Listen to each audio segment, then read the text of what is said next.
بسم اللہ الرحمن الرحیم۔ حضرت زید بن اسلم رضی اللہ تعالیٰ عنہ فرماتے ہیں، میرے والد نے بتایا کہ ایک مرتبہ حضرت عمر بن خطاب رضی اللہ تعالیٰ عنہ لوگوں کے درمیان جلوہ افروز تھے کہ اچانک ہمارے قریب سے ایک شخص گزرا جس نے اپنے بچے کو کندھوں پر بٹھا رکھا تھا۔ حضرت عمر بن خطاب نے جب ان باپ بیٹے کو دیکھا تو فرمایا، جتنی مشابہت ان دونوں میں پائی جا رہی ہے، میں نے آج تک ایسی مشابہت اور کسی میں نہیں دیکھی۔ یہ سن کر اس شخص نے عرض کی، اے امیر المومنین، میرے اس بچے کا واقعہ بہت عجیب و غریب ہے۔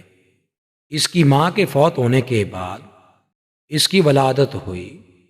یہ سن کر آپ رضی اللہ تعالیٰ عنہ نے فرمایا، پورا واقعہ بیان کرو۔ وہ شخص عرض کرنے لگا، اے امیر المومنین، میں جہاد کے لیے جانے لگا تو اس کی والدہ حاملہ تھی۔ میں نے جاتے وقت دعا کی، اے اللہ، میری زوجہ کے پیٹ میں جو حمل ہے میں اسے تیرے حوالے کرتا ہوں، تو ہی اس کی حفاظت فرمانا۔ یہ دعا کر کے میں جہاد کے لیے روانہ ہو گیا۔ جب میں واپس آیا تو مجھے بتایا گیا کہ میری زوجہ کا انتقال ہو گیا ہے۔ مجھے بہت افسوس ہوا۔ ایک رات میں نے اپنے چچا زاد بھائی سے کہا، مجھے میری بیوی کی قبر پر لے چلو۔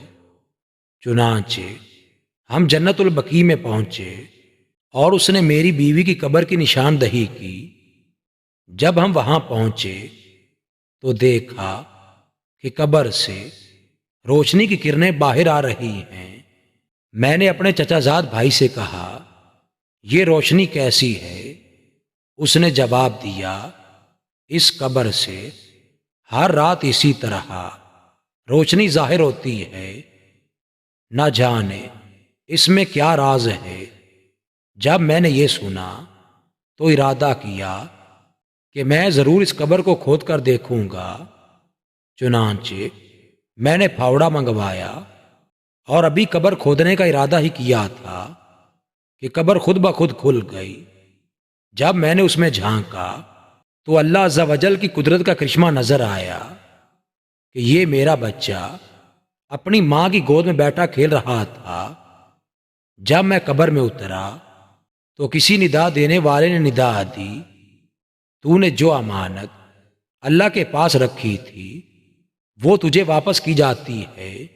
جا اپنے بچے کو لے جا۔ اگر تو اس کی ماں کو بھی اللہ کے سپرد کر جاتا تو اسے بھی صحیح سلامت پاتا۔ پس میں نے اپنے بچے کو اٹھایا اور قبر سے باہر نکالا۔ جیسے ہی میں قبر سے باہر نکلا تو قبر پہلے کی طرح دوبارہ بند ہو گئی۔ دوستو، مخلوق کے مقابلے میں یقیناً اللہ تعالیٰ کی حفاظت ہی سب سے بہتر ہے۔ اس لیے ہر مسلمان کو چاہیے کہ وہ اپنی جان و مال، اولاد اور دین و ایمان وغیرہ کی حفاظت سے متعلق حقیقی اعتماد اور بھروسہ اللہ تعالیٰ ہی پر کرے، کیونکہ دیگر لوگ حفاظت کے معاملے میں آلات اور اسباب کے محتاج ہیں، جبکہ اللہ تعالیٰ تمام امور اور ہر طرح کے حالات میں اسباب و آلات سے غنی اور بے نیاز ہے۔